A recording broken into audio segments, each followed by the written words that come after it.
بسم اللہ الرحمن الرحیم۔ السلام علیکم۔ ایک پیاری سی دعا کے ساتھ کہانی کا آغاز کرتے ہیں کہ اللہ تعالیٰ تمام بہن بیٹیوں کے نصیب اچھے کرے، کیونکہ یہ کہانی بھی کچھ اس طرح سے ہے کہ میں 13 سال کی معصوم بچی تھی اور میری ماں اکثر بیمار رہتی تھی۔ بچپن سے میں نے دیکھا تھا کہ ماں بیمار رہتی تھی اور بیمار رہتے رہتے ایک دن خاموشی سے وہ یہ دنیا چھوڑ کر چلی گئی۔ میرے ابا اینٹوں کے بھٹے پر اینٹیں بناتے تھے۔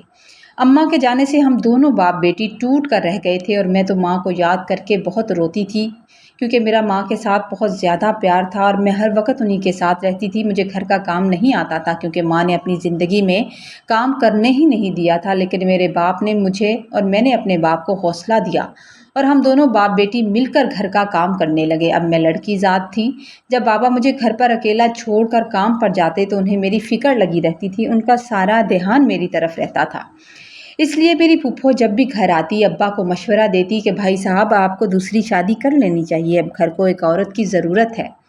میرے ابا شادی نہیں کرنا چاہتے تھے، وہ نہیں چاہتے تھے کہ دوسری شادی کریں، لیکن گھر کو چلانے کے لیے ایک عورت ضروری تھی، کیونکہ کھانے پکانے کا کام، صاف صفائی کا کام تو ہم لوگ کر ہی لیتے تھے، لیکن جب ابا کام پر چلے جاتے تھے اور انہیں پیچھے سے میرے ساتھ ہونے انہیں میری فکر رہتی تھی، اس لیے پیچھے سے میرے ساتھ ہونے کے لیے ایک عورت کا گھر پر ہونا ضروری تھا کہ ابا بے فکر ہو کر کام پر جا سکیں۔ اس لیے جب سب نے سمجھایا، سب نے مجبور کیا، تو ابا نے مجبور ہو کر آ کر دوسری شادی کر لی۔ شادی کرنے سے پہلے میرے باپ نے مجھ سے اجازت لی تھی اور میں بھی چاہتی تھی کہ گھر میں کوئی عورت ہو، اور وہ دوسری عورت میری پھوپھو کی نند تھی۔ اسے جب شروع میں دیکھا کہ میرا باپ مجھ سے بہت محبت کرتا ہے، مجھے بہت زیادہ اہمیت دیتا ہے، تو وہ مجھے کہتی کچھ بھی نہیں تھی، بس منہ بنا کر رکھتی تھی اور سیدھے منہ بات نہیں کرتی تھی۔ اگر میں کوئی بات کرتی تو وہ الٹا ہی جواب دیتی، اور اگر کبھی میں اس کے پاس بیٹھ جاتی، اس سے باتیں کرنے کی کوشش کرتی کہ میں اس کے ساتھ ٹائم گزاروں تاکہ میرا بھی دل بہل جائے، تو وہ وہاں سے اٹھ کر چلی جاتی۔ مجھے کہتی کہ اپنے کمرے میں جا کر آرام کرو یا کوئی اور کام کرو، میرا سر مت کھاؤ۔ اب میں اکیلی ہو گئی تھی، ابا تو کام پر چلے جاتے تھے اور سوتیلی ماں کا کام کے بعد اپنے کمرے میں رہنا روز کا معمول بن گیا تھا۔ وہ کام کرتی اور اپنے کمرے میں بند ہو جاتی اور میں پریشانی سے ادھر ادھر پھرتی رہتی تھی کہ آخر کیا کروں۔ پھر ایک دن وہ بھی آیا کہ میری سوتیلی ماں کی طبیعت اچانک خراب ہوئی اور ابا اسے لے کر ہاسپٹل چلے گئے، اور جب ابا گھر آئے تو کہنے لگے، بہت خوش تھے، کہنے لگے تمہارا کوئی بہن یا بھائی آنے والا ہے۔ یہ خبر سن کر میں بھی بہت خوش ہوئی تھی اور ان کا خیال تھا کہ میں بھی خوش ہوں کہ میری بیٹی کا دل لگ جائے گا اور وہ اکیلی نہیں رہے گی، کوئی چھوٹا بہن یا بھائی اس کے ساتھ ٹائم گزارنے والا اور کھیلنے والا آ جائے گا۔ میں بھی ابا کی بات سن کر خوش ہو گئی تھی، یا پھر میں نے سوتیلی ماں کے رویے کو برداشت کرنا سیکھ لیا تھا۔ اب اس کی باتیں میرا دل نہیں دکھاتی تھیں اور مجھے لگا تھا کہ ٹھیک ہے، کوئی بچہ آئے گا تو میرا دل لگ جائے گا اور ہم دونوں مل کر کھیلا کریں گے۔ پھر وہ دن بھی آ گیا، آہستہ آہستہ وہ دن بھی آ گیا جب میری ماں نے 2 بیٹیوں کو جنم دیا۔ اس دن میں بہت خوش تھی کہ چلو مجھے ایک ساتھ 2 بہنیں مل گئیں جو میرے ساتھ رہا کریں گی، میرے دکھ سکھ کی ساتھی بنیں گی۔ لیکن پھر میں نے دیکھا کہ میری سوتیلی ماں مجھے میری بہنوں کے قریب نہیں آنے دیتی تھی۔ اگر میں ان کے قریب بیٹھ جاتی، ان سے باتیں کرنے، ان سے کھیلنے کی کوشش کرتی، تو میری ماں کے چہرے سے صاف نظر آتا تھا وہ بہانے سے مجھے دور بھیج دیتی تھی کہ میں ان کے پاس نہ بیٹھ سکوں۔ نہ جانے کیوں وہ ایسا کرتی تھی۔ میری عمر اب 15 سال ہو گئی تھی اور وہ تو اب میرے ابا سے کہنے لگی تھی کہ اب اس کی شادی کر دو، شادی کر کے اس کا فرض ادا کر دو، کیونکہ گھر کا خرچ پہلے ہی مشکل سے چلتا ہے، اچھا ہے ایک گھر کا ایک فرد کم ہو جائے۔ میرا باپ میری شادی کیسے کرتا؟ وہ اسے سمجھاتے تھے کہ تھوڑا صبر کرو، جیسے ہی حالات بہتر ہو جائیں گے میں یہ فرض ادا کر دوں گا، مجھے تم سے زیادہ فکر ہے۔ تو وہ کہنے لگی حالات کیسے اچھے ہوں گے، حالات بہتر کیسے ہوں گے، تم تو اینٹیں بناتے ہو، مشکل سے میری بیٹیوں کا خرچ پورا کر لو، تمہارے لیے یہی بہت ہے۔ اچھا ہے بڑی کا فرض ادا کر دو گے تو گھر کا کچھ خرچ کم ہو جائے گا۔ ایک دن میں نے اپنے باپ کو پریشان دیکھا تو میں نے کہا ابا میں آپ کے ساتھ چلوں گی، اگر آپ اجازت دیں تو میں آپ کے ساتھ جاؤں گی اور ہم مل کر وہاں کام کریں گے تو کچھ پیسے زیادہ بننے لگ جائیں گے، کیونکہ گھر میں بھی تو میں اکیلی ہوتی ہوں، بور ہوتی ہوں، تو ماں یاد آتی رہتی ہے۔ میرے باپ نے آنسو بھری آنکھوں سے میری طرف دیکھا تھا اور اپنا ہاتھ بڑھا کر میرے آنسو صاف کیے اور پھر مجھے کہنے لگے ٹھیک ہے۔ پھر مجھے ساتھ لے کر جانے لگے اور ہم دونوں باپ بیٹی صبح صبح چلے جاتے تھے اور شام کو واپس آتے تھے۔ اب ہمارا کام ڈبل ہو گیا تھا، میں وہاں جا کر بہت زیادہ محنت کرتی تھی، ہمت سے کام کرتی تھی تاکہ میرے باپ کو اتنی زیادہ محنت نہ کرنی پڑے، اور ابا کے مقابلے میں بہت زیادہ کام کر لیتی تھی تو کافی سارے پیسے مل جاتے تھے۔ हमारा ठेकेदार देखने में अच्छा था और वो बेटी की तरह मुझे देखता था और मेरे सर पर हाथ रखते हुए काफ़ी सारे पैसे मुझे ज़्यादा दे दिया करता था। उस दिन एक दिन वो अब्बा से कहने लगा कि तुम्हारी बेटी अब बड़ी हो गई है, इसकी शादी कर दो, मैं तुम्हारी तनख्वाह भी बढ़ा दूंगा और मैं बेटी की शादी पर पूरा खर्च करूंगा ताकि तुम पर बोझ ना बने। पहले तो हम उसकी बात सुनकर हैरान हुए, मगर उसकी बात सुनकर अब्बा खुश हुए। कहने लगे कि शायद मेरी कोई दुआ कबूल हो गई है। ठेकेदार कहने लगा कि तुम्हारी बेटी की शादी पर जितना भी खर्च आएगा मैं दूंगा। मेरे अब्बा इस बात पर बहुत खुश थे। कहने लगे कि मैं कोई रिश्ता देखता हूँ और मुझे भी अपनी बच्ची की बहुत फ़िक्र है। मेरा बाप बहुत खुश था कि ठेकेदार की मदद से अपनी बेटी को रुखसत करवाएगा और अल्लाह ताला ने ठेकेदार को वसीला बना दिया है। मगर होता तो वही है जो खुदा को मंजूर होता है। एक दिन रात को अम्मा और अब्बा का आपस में काफ़ी झगड़ा हुआ। उनके झगड़े की आवाज़ें दूर दूर तक आ रही थी, लेकिन मैंने जाकर सुनना मुनासिब नहीं समझा, न जाने किस बात पर, क्योंकि मुझे नहीं पता था, बस बोलने की आवाज़ें आ रही थी। उस रात मेरे अब्बा सोए तो सुबह उठे ही नहीं। वो उस दुख में ही दुनिया छोड़कर चले गए और मैं फिर से अकेली हो गई। मेरा कोई आसरा ना रहा। मेरी 2 छोटी बहनें, उनकी तो माँ उनके साथ थी, लेकिन मैं यतीम हो गई थी।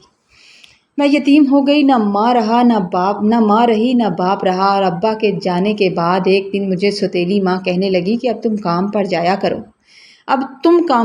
करो, घर का खर्च तो चलाना है ना। मैंने कहा पहले तो अब्बा साथ होते थे, मुझे डर नहीं लगता था, अब मैं अकेली लड़की हूँ, कैसे जाऊंगी, वहाँ सिर्फ मर्द होते हैं। तो कहने लगी कोई तुम्हें खा नहीं जाएगा, वहाँ कोई खाता नहीं किसी को।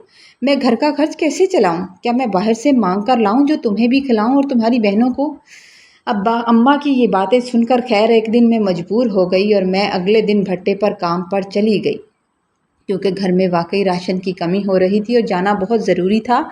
लेकिन सच कहते हैं कि बाप चाहे जैसा भी हो, एक बेटी के लिए तहफ़्फ़ुज़ होता है। वो आपको हर बुरी नज़र से बचाता है, भाई हो या बाप, वो आपका बहुत बड़ा सहारा होता है। अकेली लड़की को तो कोई भी मौका ढूंढता है फंसाने के लिए। उस दिन के बाद ठेकेदार की नज़रें बदल गई थी, क्योंकि मेरे सर पर बाप नहीं रहा था और मेरे दिल में खौफ जो था वो बढ़ता ही जा रहा था। मैं काम करते हुए भी घबरा जाती थी, डर जाती थी। एक दिन तो मैं इतनी मजबूर हो गई उसकी नज़रों से, मैंने कहा अम्मा मैं नहीं जाऊंगी, अम्मा मैं काम पर नहीं जाऊंगी, ठेकेदार अब तंग करने लगा है, मुझ पर नज़र रखने लगा है। तो माँ कहने लगी खा नहीं जाएगा, वहाँ बहुत से मर्द होते हैं, कोई ना कोई तुम्हें बचा ही लेगा, शराफत से काम पर जाओ, मुझे पैसों की ज़रूरत है, मुझे घर का खर्च चलाना है। मैंने साफ मना कर दिया। मैंने कहा कि अम्मा कोई और काम, कोई ऐसा काम हो जो मैं घर पे कर सकूं, चाहे उसमें कितनी ही मेहनत लगे मैं करूंगी, लेकिन मैं वहाँ नहीं जाना चाहती, खुदा के लिए मुझे वहाँ मत भेजो। मेरी दोनों जो बहनें थीं ना, वो 3 साल की हो गई थी। अब इस रात मेरी माँ खामोश हो गई और अगले दिन उसने मुझसे कुछ ना कहा, बस खामोशी से कमरे में चली गई। अगले दिन मुझे कहने लगी कि मैंने तुम्हारे लिए काम ढूंढा है और वहाँ तुम्हें रहना भी पड़ेगा, वहाँ ही रहना पड़ेगा, इसलिए कुछ कपड़े अपने साथ रख लो, हम कुछ देर में निकलेंगे। वहाँ की कोई औरत है जो तुम्हें घर के काम पर रखना चाहती है और मैं तुम्हें वहाँ छोड़ आऊँगी। उस औरत ने मुझसे वादा किया है कि वो तुम्हारा एक बेटी की तरह ख्याल रखेगी और घर का काम करना होगा तुम्हें। अपनी माँ की बात पर मुझे यकीन तो नहीं आ रहा था, क्योंकि मैं शुरू से अपनी माँ से अच्छे से वाकिफ़ थी कि उसका रवैया मेरे साथ कितना खुदगर्ज रहा था और वो किस तरह मुझे बातें सुनाया करती थी। आखिर उससे मेरी फ़िक्र कैसे हो सकती थी, लेकिन क्या करती, मजबूरी थी। जो भी था, कोई आसरा जो नहीं था घर पर, इसलिए वो मुझे लेकर मेरे थोड़े बहुत कपड़े बैग में डालकर मुझे अपने साथ ले आई थी। रास्ते में आते हुए वो मुझे लेकर एक पार्लर के सामने रुकी। मैं ये देखकर हैरान हो गई कि माँ पार्लर में क्यों लेकर आई है। मैंने हैरान होकर अपनी माँ की तरफ देखा तो कहने लगी मेरे साथ ज़रा अंदर चलो। मैं लड़खड़ाती हुई, डरती हुई अंदर चली गई तो वो मुझे पार्लर में अंदर ले गई और वहाँ उसने मुझे ब्लीच वगैरह करवाई, मेरी स्किन केयर कराई और मैं हैरान होकर अपनी माँ की तरफ देख रही थी। दिल डर रहा था, मेरे दिल में खौफ फैल रहा था कि न जाने ज़रूर कुछ न कुछ बुरा होने वाला है। मेरी माँ मुझे शहर ले आई और तंग गलियों से होते हुए वो एक बहुत बड़ी कोठी के सामने आकर रुकी थी। मेरी टांगों ने मेरे पाँव का साथ देना जो है वो ख़त्म कर दिया था। मैं आगे बढ़ने की कोशिश कर रही थी, लेकिन मुझसे बढ़ा नहीं जा रहा था। मेरी आंखों से आंसू निकल रहे थे, खौफ से मेरा पूरा वजूद कांप रहा था और मैं अपने कदम अंदर रखने से कतरा रही थी। मेरा दिल नहीं चाह रहा था कि मैं इस कोठी के अंदर दाखिल हो जाऊं, लेकिन मेरी माँ ने मेरे जज्बात की कोई परवाह नहीं की। उसने ज़बरदस्ती मेरा बाजू पकड़ा और मुझे तकरीबन घसीटते हुए अंदर लेकर जाने लगी। मैं रोती रही, मैं उससे इल्तिजा करती रही कि माँ मुझ पर रहम करो, मैं तुम्हारी नौकरानी बनकर कर रहूँगी, बस मुझे ऐसी जगह मत छोड़ो, अगर तुम चाहोगी तो मैं भट्टे पर भी काम करूँगी, मगर मुझे यहाँ छोड़ कर मत जाना। मगर उसकी आंखों में कोई तरस नहीं था, बल्कि एक अजीब सी सफाकी थी जो मुझे अंदर तक डरा रही थी। जैसे ही हम दोनों अंदर दाखिल हुए तो वहाँ का माहौल देखकर तो मेरे पैरों तले ज़मीन निकल गई। हर तरफ मेकअप से लदे हुए चेहरे थे, अजीबो गरीब हुर्रे थे, और ख्वाजा सराओं का एक हजूम था जो इधर से उधर फिर रहे थे। यहाँ आते ही मैं सब समझ गई थी कि यहाँ का क्या माहौल है। पहले तो मेरे दिल में ये ख्याल आया कि शायद इन लोगों को घर पे काम वाली की साफ़ सुथराई के लिए कोई औरत लड़की चाहिए हो, और मेरी माँ मुझे इसलिए यहाँ लेकर आई थी जिससे अच्छे खासे पैसे मिल जाएंगे। मेरी माँ इतनी भी बुरी नहीं हो सकती और शायद मेरी ज़िंदगी संवर जाएगी। लेकिन जैसे जैसे मैंने वहाँ का माहौल देखा मेरा दिल बैठना शुरू हो गया। मैं एक लड़की ज़ात थी और मेरी इज़्ज़त मेरी वाहिद जमा पूंजी थी, और यहाँ का माहौल ऐसा था कि रूह कांप रही थी। मेरी माँ को मुझ पर ज़रा बराबर तरस नहीं आ रहा था। उसने मेरा बाजू नहीं छोड़ा, वो मुसलसल मुझे घसीटती रही और मुझे घसीट कर एक बड़े से कमरे के पास आकर रुक गई। वहाँ उसने कुछ देर इंतज़ार किया और फिर दरवाज़ा नॉक किया। वहाँ गुरु बैठता था। उसने दरवाज़ा नॉक किया तो अंदर से भारी आवाज़ आई कि आ जाओ, आ जाओ। की जब आवाज़ सुनाई दी तो हमने दरवाज़ा खोलकर हम लोग अंदर दाखिल हो गए तो एक बड़ी उम्र का ख्वाजा सरा जो इस हालत में भी मेकअप किए बैठा था, सिगरेट पी रहा था। उसने मुझे अंदर आते देखकर सर से पाँव तलक हवसनाक नज़रों से देखा। फिर मेरी माँ ने अपनी बेबसी और मजबूरी का ड्रामा शुरू कर दिया। अपनी सारी कहानियाँ उसे बताना शुरू कर दी। मेरी माँ उसके सामने बैठकर अपनी मजबूरियों के किस्से सुनाने लगी और कहने लगी कि मेरे शौहर का इंतकाल हो गया है और मुझे मेरी बेटी को काम की अशद ज़रूरत है ताकि हमारे घर की रोज़ी रोटी चल सके, और मेरे घर में 2 बेटियां हैं। मैं बहुत मजबूर होकर आई हूँ, इसलिए अपनी बेटी आपके हवाले करने आई हूँ कि आप उसे काम दें। वो गुरु सिगरेट पीता रहा और हमारी तरफ देखता रहा। उसने हमारी किसी बात का जवाब नहीं दिया, बस गौर से मुझे देखता, जैसे कोई सौदागर किसी चीज़ की कीमत लगा रहा हो, उसकी कीमत का अंदाज़ा कर रहा हो। जब उसने सिगरेट ख़त्म करके नीचे फेंकी तो एक सकूत सा तारी हो गया। कमरे में एक मुकम्मल खामोशी थी। फिर उसने आहिस्ता सी आवाज़ में कहा था कि तुमने अच्छे से सोच लिया है ना बीबी, बाद में कोई शिकायत मत करना, बाद में रोने धोने का काम मत करना, यहाँ के माहौल से तुम वाकिफ़ हो। मेरी माँ जो शायद इसी लम्हे का इंतज़ार कर रही थी कि गुरु अपनी ज़ुबान से कुछ कहे, जल्दी से कहने लगी कि फ़ोन पर जो तय हुआ था ना, मैं उस पर कायम हूँ, मैं उस पर राज़ी हूँ। उसने ढेर सारे पैसे निकाले और मेरी माँ के हाथ पर रखे, और वो मुझे ये कहकर वहाँ छोड़ गई कि यहाँ किसी को तंग मत करना, आज से ये तुम्हारी माँ की तरह है, इनकी इज्जत करना और जो ये बोलेंगी वही करना। ये अल्फाज सुनकर मुझे लगा कि जैसे मेरे दिल पर खंजर चल गया हो। मैंने माँ के पैर पकड़ लिए, उसका दुपट्टा पकड़ लिया और खींच खींच कर रोने लगी, चीखें मारने लगी कि अम्मा मुझे यहाँ छोड़कर मत जाओ, तुम्हें खुदा का वास्ता। लेकिन मेरी माँ को ज़रा मुझ पर तरस न आया। उन्होंने सख्ती से अपने पाँव छुड़वाए और बाहर निकलने लगी। मैंने जब उसे जाते देखा, उसके पीछे भागी तो उस गुरु ने अपने एक परिंदे को आवाज़ दी। उस परिंदे ने मुझे बाजू से पकड़ लिया। मैं वहाँ बैठ कर फूट फूट कर रोने लगी थी। आज मुझे अपने माँ बाप बहुत याद आ रहे थे और इस सौतेली माँ का जुल्म मुझे बहुत याद आ रहा था।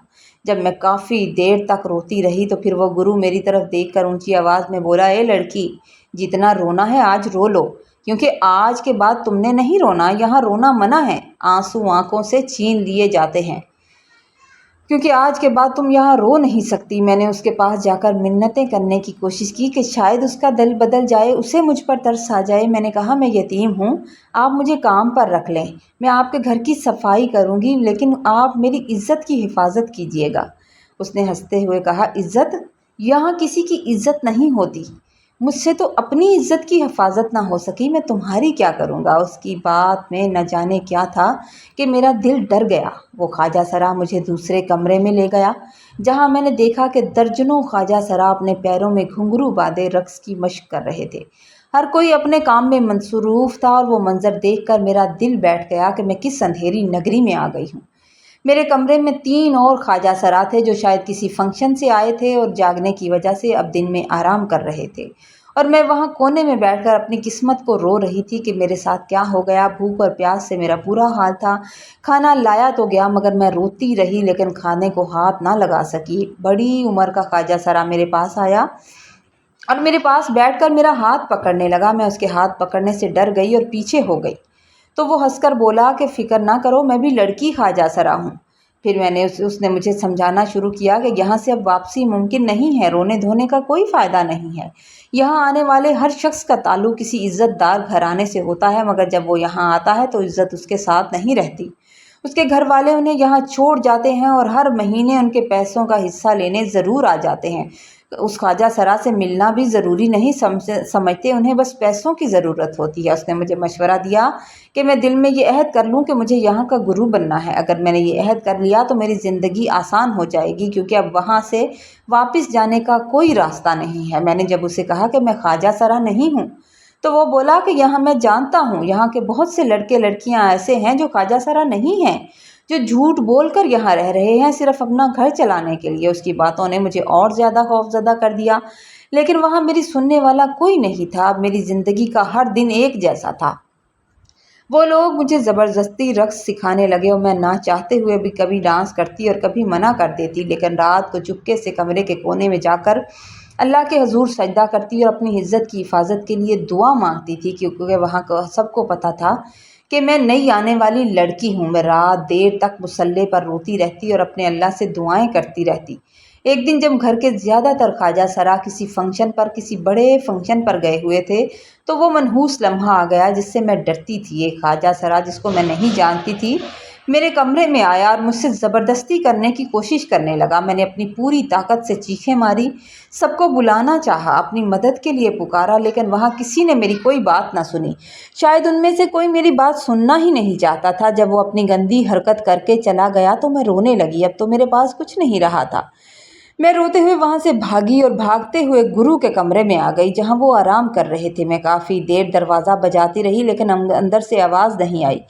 پھر جا کر اندر سے آواز آئی کہ آ جاؤ۔ میں روتے ہوئے اندر داخل ہوئی اور ان کے قدموں میں بیٹھ کر سارا واقعہ بیان کیا کہ کس طرح ایک خواجہ سرا نے میری عزت پر ہاتھ ڈالا ہے۔ میرے آنسو رک نہیں رہے تھے، آنسو سے مسلسل آنکھوں سے آنسو بہہ رہے تھے اور میرا جسم کانپ رہا تھا، اور میں گرو کی طرف امید بھری نظروں سے دیکھ رہی تھی کہ وہ یہاں کا بڑا تھا تو شاید اس واقعے کا نوٹس لے گا اور انصاف کرے گا۔ گرو کے کمرے میں جب میں نے روتے ہوئے اسے خواجہ سرا کے گندے فعل کی شکایت کرتی رہی تو وہ میری طرف اس نے دیکھنا بھی جو تھا میری طرف گوارا نہیں کیا، ایک نظر بھی میری طرف نہیں ڈالی، بس میری بات سنتا رہا۔ پھر بے حسی سے ہنستے ہوئے بولا، عزت کا کیا ہے؟ لوٹنے کی چیز تھی، لٹ گئی۔ یہاں پر کسی کی عزت نہیں ہوتی، تمہیں پہلے بھی بتایا تھا۔ چلو اب تمہیں فکر نہیں رہے گی، اور اس معاملے بھی ہمارا حکم شامل تھا۔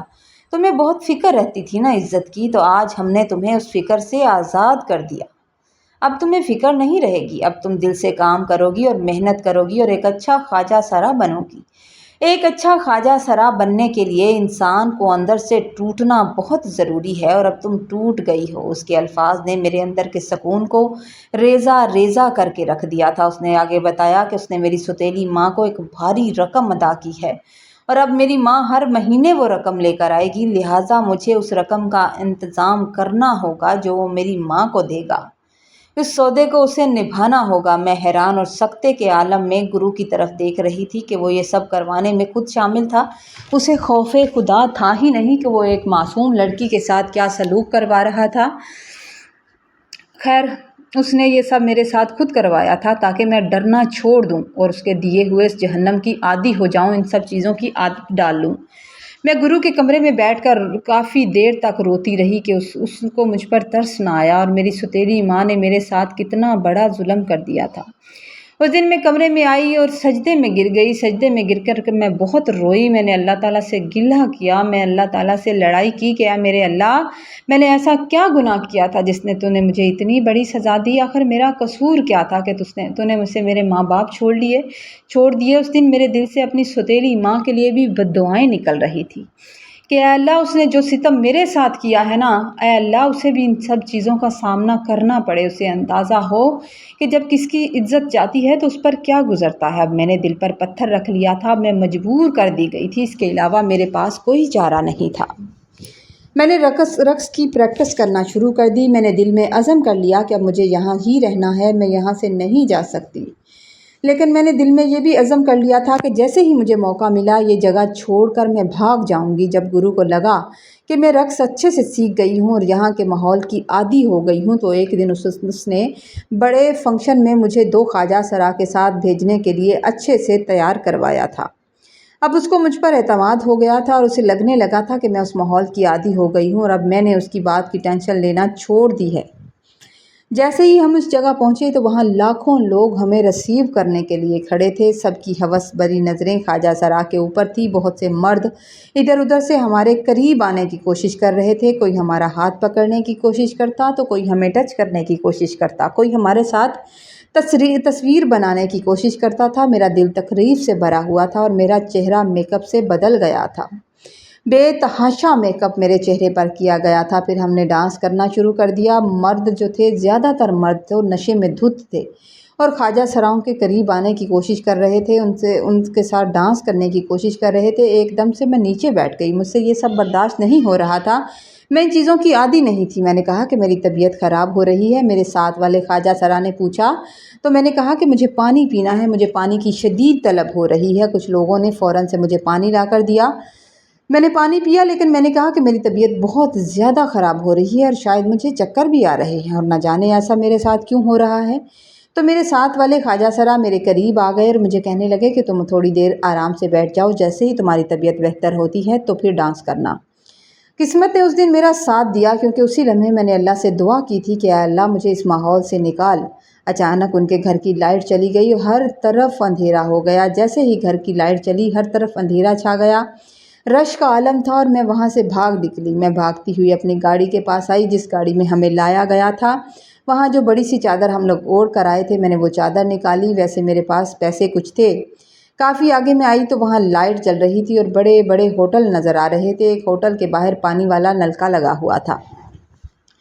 وہاں کھڑے ہو کر میں نے اپنے ہاتھ پاؤں دھوئے تھے اور اپنے منہ سے میک اپ کو اچھے سے اتارا تھا اور اپنا چہرہ صاف کیا تھا اس غلاظت سے جس سے مجھے الجھن ہو رہی تھی۔ میں نہیں جانتی تھی کہ میں کہاں جاؤں گی اور مجھے ڈر تھا کہ یہ لوگ نہ جانے اب میرے ساتھ کیا کریں گے۔ یہ لوگ مجھے ڈھونڈ نکالیں گے کیونکہ یہ لوگ بہت طاقتور ہوتے ہیں۔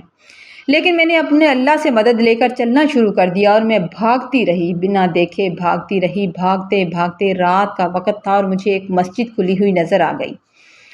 مجھے جب کوئی آسرا نہ ملا تو میں اللہ کے گھر میں چلی گئی، میں اللہ کی مسجد میں چلی گئی۔ میں نے اللہ سے کہا، اے میرے اللہ، میرا کوئی گھر نہیں ہے، میرا کوئی ٹھکانہ نہیں ہے، تو آج میں مجبور اور بے بس ہو کر تیرے گھر میں پناہ لینے کے لیے آئی ہوں۔ میں دیکھتی ہوں تو مجھے پناہ دیتا ہے یا نہیں۔ تیرے گھر میں آ کر تجھ سے کوئی گھر مانگتی ہوں، خدا کے لیے مجھے کوئی عزت والا گھر دے دے۔ رات کے تقریباً 1 بجے کا وقت ہو رہا تھا۔ میں سجدے میں گر گئی اور اللہ سے روتی رہی، دعائیں کرتی رہی اور مجھے وقت گزرنے کا اندازہ ہی نہیں ہوا کہ کس وقت رات کے تہجد کا ٹائم ہو گیا تھا اور کوئی میرے پیچھے کھڑا میری ساری باتیں سن رہا تھا۔ شاید اللہ تعالیٰ نے بہت قریب ہو کر میری ساری دعائیں سن لی تھی۔ جیسے ہی میں نے سجدے سے سر ہٹایا اور اپنے آنسو صاف کرنے لگی تو ایک مردانہ آواز میرے کانوں میں گونجی تھی۔ اس کی آواز آئی کہ بی بی، آپ کا یہاں رات پر رہنا ٹھیک نہیں ہے، یہاں نزدیک میرا گھر ہے، آپ چلیے میرے ساتھ، وہاں عورتیں بھی ہیں تو آپ گھر سے آرام سے رہ سکیں گی۔ میں نے پلٹ کر دیکھا تو وہ کوئی آدمی تھا جس کے چہرے پر ایک بہت ہی پیاری داڑھی تھی اور اس کے چہرے پر نور نظر آ رہا تھا جو 5 وقت کی نماز اور تہجد پڑھنے والوں کے چہروں پر ہوتا ہے۔ وہ شاید تہجد کی نماز پڑھنے کے لیے وہاں آیا تھا۔ میں اسے دیکھ کر گھبرا گئی۔ انہوں نے پوچھا کہ کون ہیں آپ؟ میں نے پوچھا کہ کون ہیں آپ؟ تو وہ کہنے لگا کہ میں ساتھ میں مولوی صاحب کا بیٹا ہوں، ساتھ ہی ہمارا گھر ہے، ہمارے گھر میں بھی عورتیں ہیں، آپ چاہیں تو آپ ہمارے گھر رہ سکتی ہیں۔ میں نے کہا کہ میں اس قابل نہیں ہوں کہ ایک مولوی کے گھر میں رہ سکوں۔ تو وہ مجھے دیکھ کر کہنے لگا، تو کیا ہوا، آپ انسان تو ہیں نا؟ پھر کہنے لگا کہ میں پوچھ سکتا ہوں کہ آپ کے ساتھ کیا ہوا ہے؟ ایسا کیا ہوا ہے آپ کے ساتھ؟ ہو سکتا ہے میں آپ کی مدد کر سکوں، آپ کے کسی کام آ پاؤں۔ پھر میں نے اللہ پر بھروسہ کر لیا اور میں نے دل میں یقین کر لیا کہ میرے اللہ نے ہی اپنے گھر میں کوئی بندہ بھیجا ہے، شاید اس نے میرا آسرا کوئی وسیلہ بنا کر بھیجا ہے اور میری دعاؤں کو قبول کیا ہے، شاید یہ میرے حق میں برا نہ ہو۔ میں نے اسے اپنی ساری کہانی سنا دی، میں نے اس سے کچھ بھی نہیں چھپایا۔ وہ میری ساری کہانی خاموشی سے سنتا رہا اور پھر اچانک اس نے مجھ سے سوال کیا کہ کیا آپ مجھ سے نکاح کرنا چاہیں گی؟ मैंने उसका सवाल सुनकर मैं हैरान रह गई। मेरी कहानी सुनने के बावजूद वो मुझसे निकाह करना चाहता था। वो दिल का अच्छा इंसान था, शायद इसलिए। मैंने मस्जिद में बैठे हुए फिर अपने मालिक पर यकीन कर लिया और उसकी बात सुनकर सर झुका दिया और उससे कहा कि मैं राज़ी हूँ। वो मुझे अपने साथ घर ले आया। उसका घर मस्जिद के बिल्कुल साथ था और बहुत ही प्यारा घर था जिसे प्यार से बनाया गया था। सुबह होने वाली थी। उसके माँ-बाप नमाज़ के लिए उठ गए थे। उसने ना जाने अपने माँ-बाप से मेरे बारे में क्या कहा था कि उसके बाद उसने मुझे उनसे मिलवाया।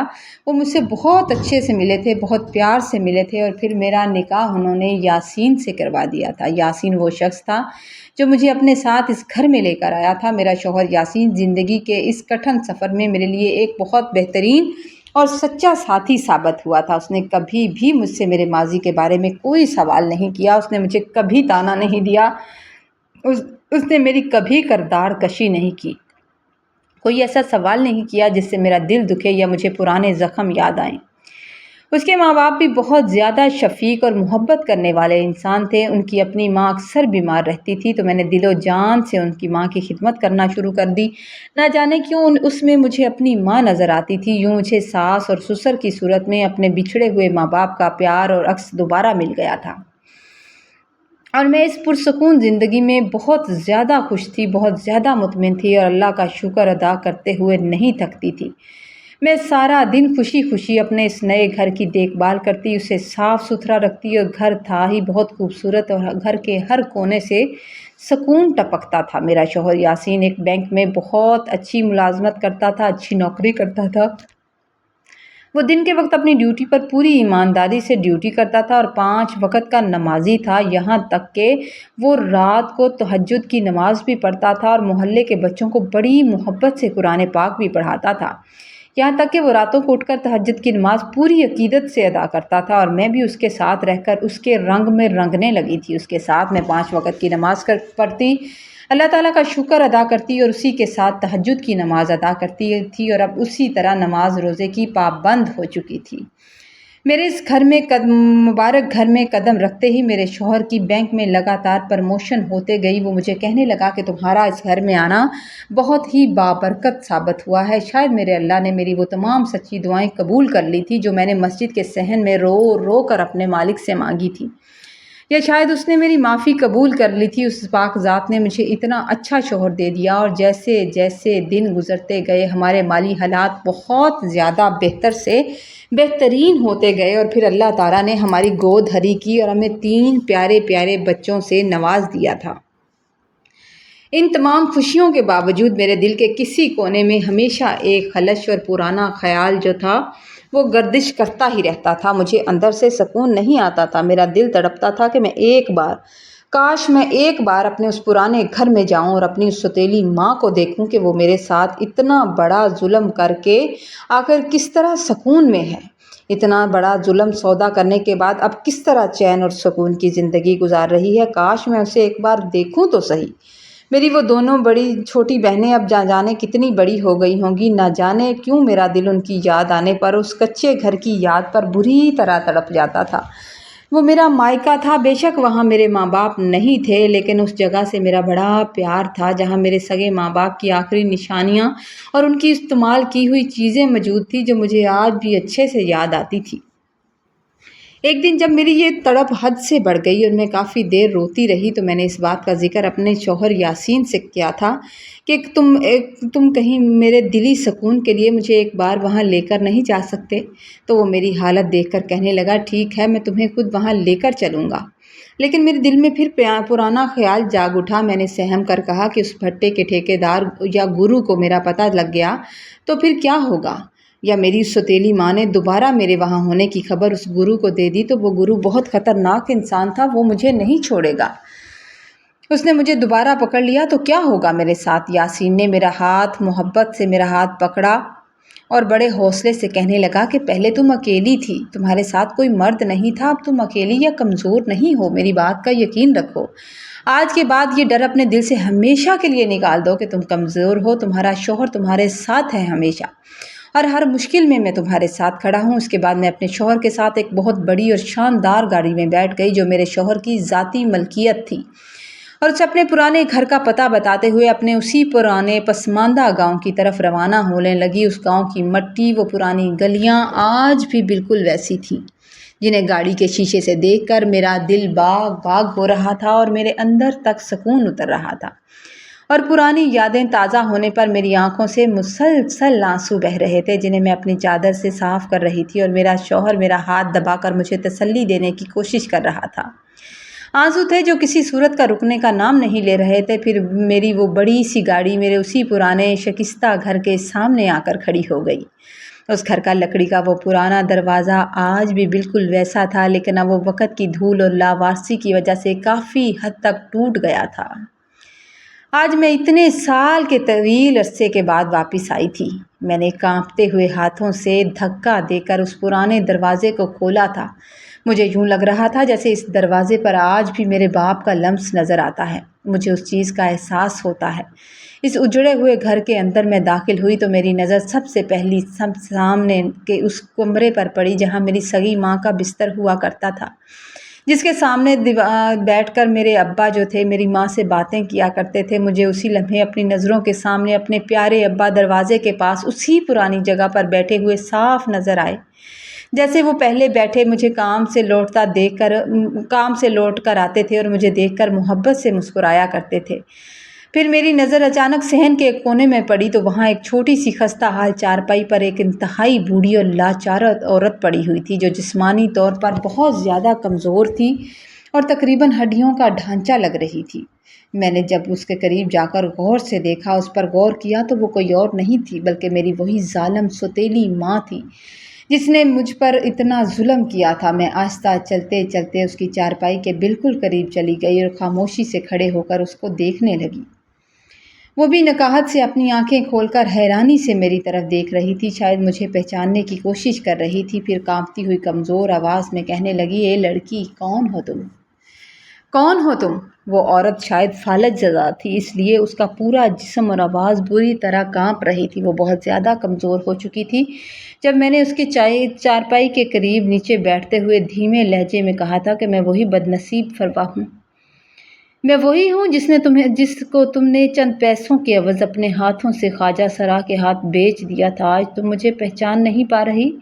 तो मेरी बात सुनते ही उसके पूरे फालज ज़दा जिस्म में एक ज़ोरदार का झटका सा लगा था और वो मेरी तरफ मेरी चमकती हुई हालत देखकर तड़पने लगी और तड़प कर कहने लगी कि तुम कहाँ चली गई थी? तुम वहाँ से छोड़कर क्यों भाग गई? तुम कहाँ भाग गई थी? तुम्हारी वजह से वो ठेकेदार गुरु मेरी दोनों सगी बेटियों को ज़बरदस्ती उठा कर ले गया। गुरु मेरी बेटियों को अपने साथ ले गया और आज तक उसने मेरी मासूम बच्चियां मुझे वापस नहीं की। मैंने बहुत कोशिशें की, मैंने बहुत मिन्नतें की, लेकिन उसने मुझे बच्चियां वापस नहीं की। उस जालिम ने मेरी दोनों बच्चियों को ख्वाजा सरा बना दिया है और ये सब और सब तुम्हारी वजह से हुआ है। तुमने किया है ऐसा हमारे साथ। ये कहते हुए उसकी आंखों से पछतावे के आंसू भी बह रहे थे और मैंने हैरत से उसकी तरफ देखा कि उसे अपनी बच्चियों की कितनी फ़िक्र थी। और फिर अपना सर उठाकर मैंने आसमान की तरफ देखा कि मेरे सच्चे अल्लाह ने किस तरह उस जालिम और बेहिस औरत से मेरा बदला लिया था और उसे उसके अंजाम तक पहुंचाया था।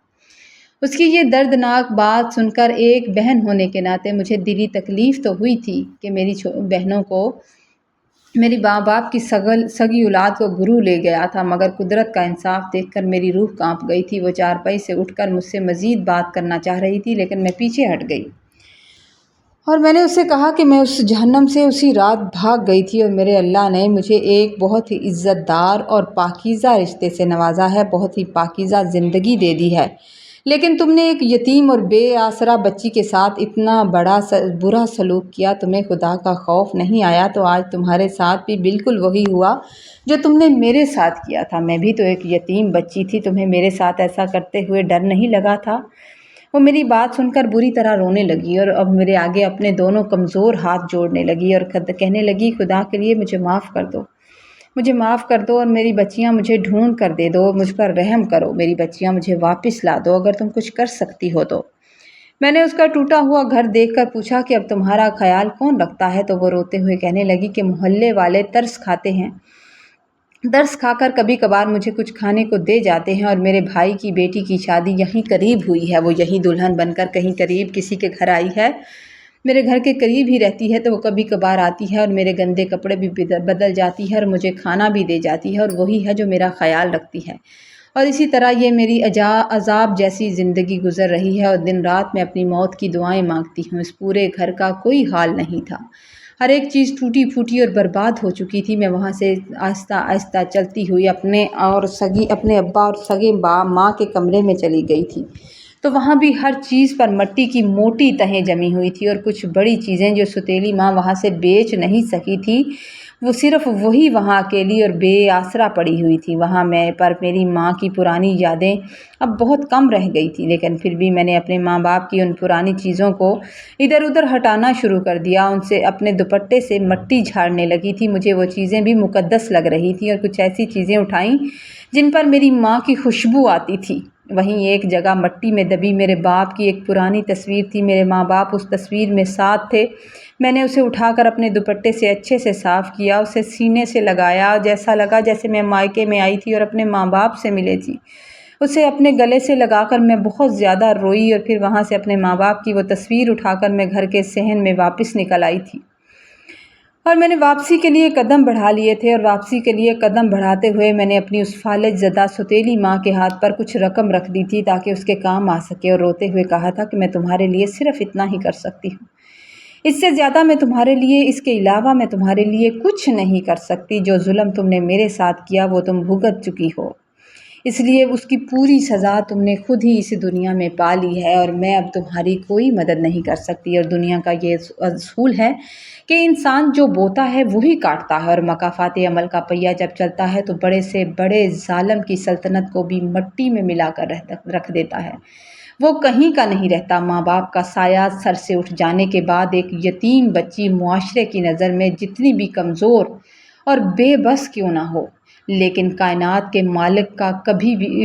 کا جو مالک ہے کبھی اس کا ہاتھ نہیں چھوڑتا، وہ ہمیشہ اس پر ہاتھ رکھتا ہے، اور مظلوم کی ایک خاموش عرش الہی کو ہلا کر رکھ دیتی ہے۔ آج میری ستیلی ماں، جس نے دولت کی ہوس میں میری عزت کا سودا کیا تھا اور مجھے ایک ایسی دلدل میں دھکیل دیا تھا جہاں سے کوئی باعزت واپس نہیں آتا تھا، قدرت نے اس کے ساتھ اس کی اپنی سگی اولاد چھین کر اسے اسی درد اور اسی تکلیف اور اسی تڑپ کا احساس دلایا تھا، شکار کیا تھا، جس کا سامنا کبھی میں نے کیا تھا۔ وہ اپنی ہی بیٹیوں کے غم میں گھل گھل کر لاوارثوں کی طرح تنہائی کی موت مر رہی تھی، اور اپنے لیے خود ہی موت مانگ رہی تھی، اور اسے پانی پلانے والا بھی کوئی موجود نہیں تھا، جبکہ اللہ پاک نے مجھے اس تاریکی سے نہ صرف نکال کر بلکہ ایک نمازی، پرہیزگار شوہر اور ایک عزت دار گھرانے کی ملکہ بنا دیا تھا۔